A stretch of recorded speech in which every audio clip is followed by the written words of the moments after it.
Magandang araw mga kababayan at mahal naming mga senior citizens. Kamusta po kayo? Sana ay nasa mabuti kayong kalagayan ngayon. Alam ko na ang isa sa pinakamalaking alalahanin natin ay kung paano masiguro ang ating pinansyal na seguridad sa pagtanda.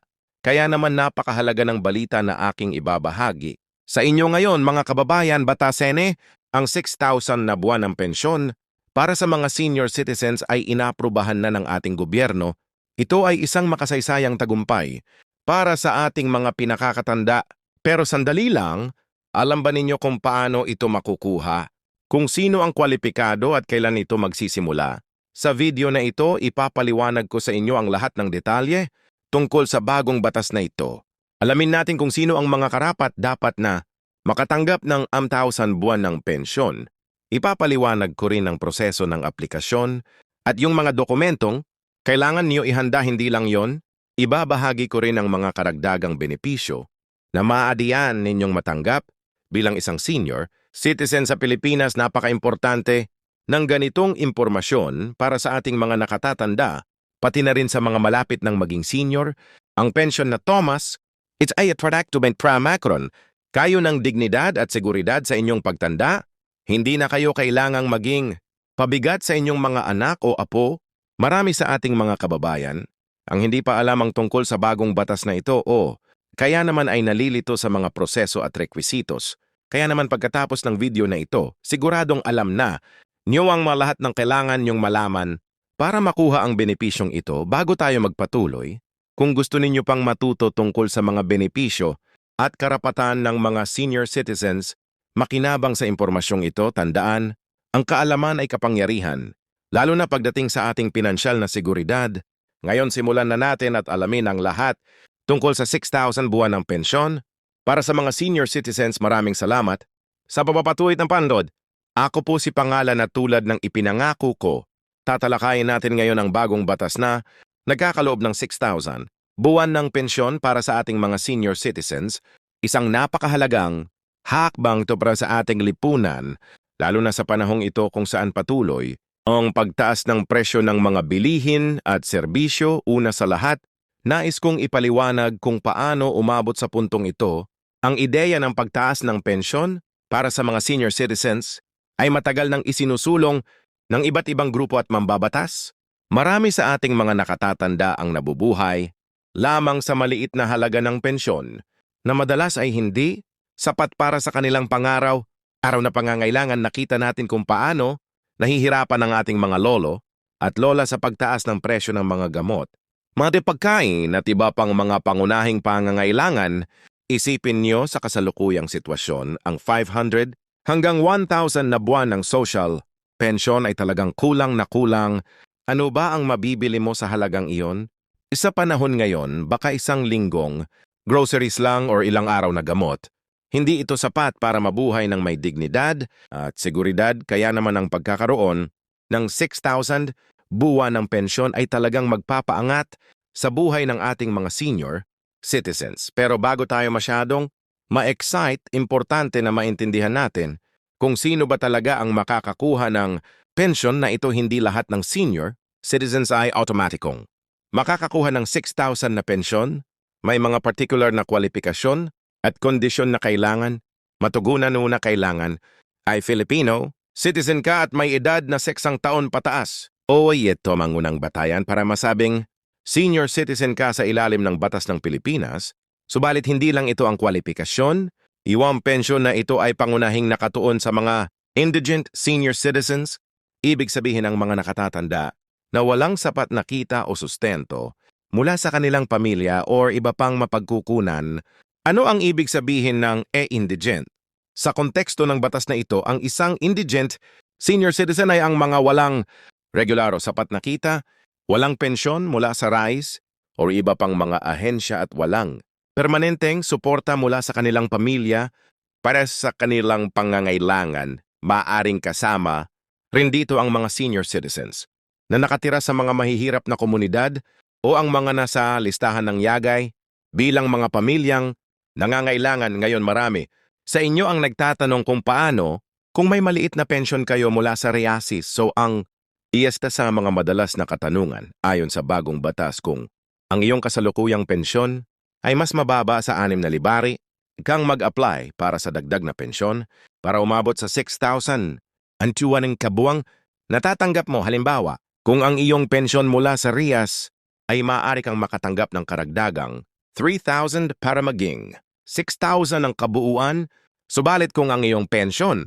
ay higit sa 6,000, karapat-dapat para sa karagdagang pensyon na ito ay dahil ang layunin ng batas ay tulungan ang mga senior citizens na may mababang kita or walang kita para masiguro na walang nakatatanda ang mabubuhay sa ilalim ng poverty line. Napakarami ng mga senior citizens sa Pilipinas, higit sa 0 milyong Pilipino, ang may edad 60 pataas. Hindi lahat sila ay makakakuha ng pensyon na ito dahil sa mga limitasyon ng budget at ang pangangailang unahin ang mga pinakanangailangan. Ngunit ayon sa mga inisyal na pagtatantiya, abot sa halos 4 na milyong senior citizens ang maaaring makinabang mula sa programang ito. Ngayon tatalakayin natin kung kailan ito magsisimula. Ayon sa bagong batas, ang implementasyon ng 6,000 na buwan ng pensyon ay inaasahang magsisimula sa Hulyo 2025. Bakit hindi kaagad? Dahil kailangan ng pamahalaan ng sapat na panahon para ayusin ang budget, lumikha ng mga mekanismo sa pamamahagi at siguraduhin na ang programa ay maayos na maipapatupad sa katunayan. Ang programang ito ay nangangailangan ng malaking budget, abot sa halos 88 billion taon-taon.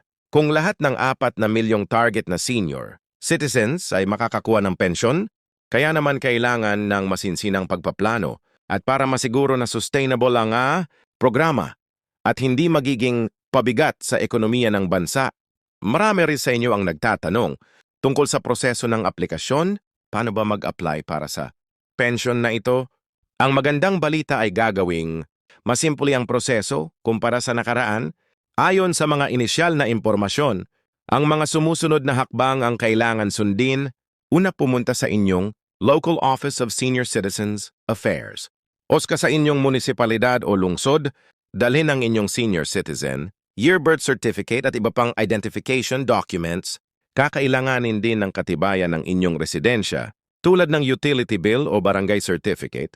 Para sa mga indigent senior citizens, maaaring kailanganin din ng certification mula sa social worker o mula sa WIVE. Sasailalim kayo sa assessment para matukoy kung kwalipikado kayo. Ito ay karaniwang ginagawa ng social worker o ng tauhan ng OSCA. Ang assessment na ito ay titingin sa inyong pinansyal na kalagayan, kasama na ang inyong kasalukuyang pensyon, kung mayroon iba pang mapagkukunan ng kita at ang suporta mula sa inyong pamilya. Kung matagpuan kayong kwalipikado, isasama kayo sa listahan ng mga benepisyaro.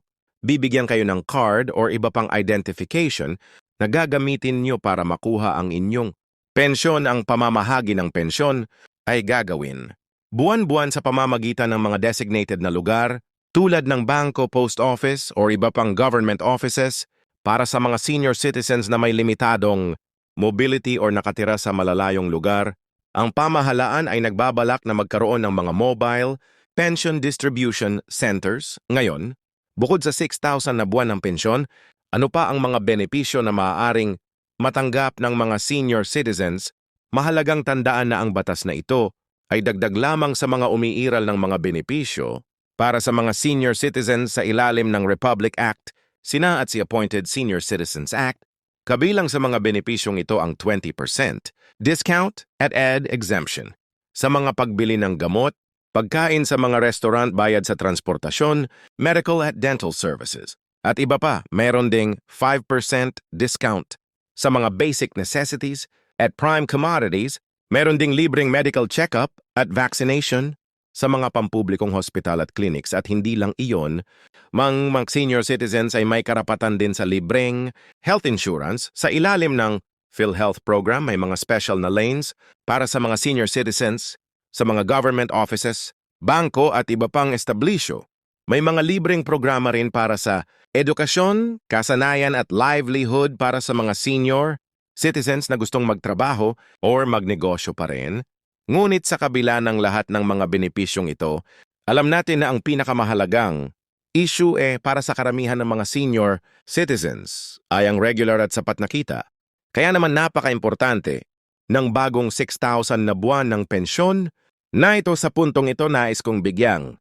Di na ang pagkakaroon ng ganitong pensyon ay hindi lamang tungkol sa pera, ito isuot test, tungkol sa pagkilala sa kontribusyon o ang top mga nakatatanda sa lipunan, ito ang kanyang tungkol sa pagbibigay sa kanila ng dignidad sa kanilang pagtanda. Ito ay tungkol sa pagbibigay ng halaga sa kanilang mga sakripisyo at paghihirap para sa ikaunlad ng ating bansa. Marami sa ating mga lolo at lola ang nagtrabaho ng maraming taon, nagbayad ng buwis at nag-ambag sa pag-unlad ng ating lipunan, ngunit dahil sa iba't ibang kadahilanan, tulad ng mababang sahod, kawalan ng regular na trabaho o kakulangan ng kaalaman tungkol sa mga pension systems, marami sa kanila ang tumanda na walang sapat na retirement, savings o pension. Kaya naman mahalagang maunawaan natin na ang pensyon na ito ay hindi simpleng tulong, key o charity. Ito ay isang pakilala sa kanilang karapatan bilang mga mamamayang nag-ambag sa ating lipunan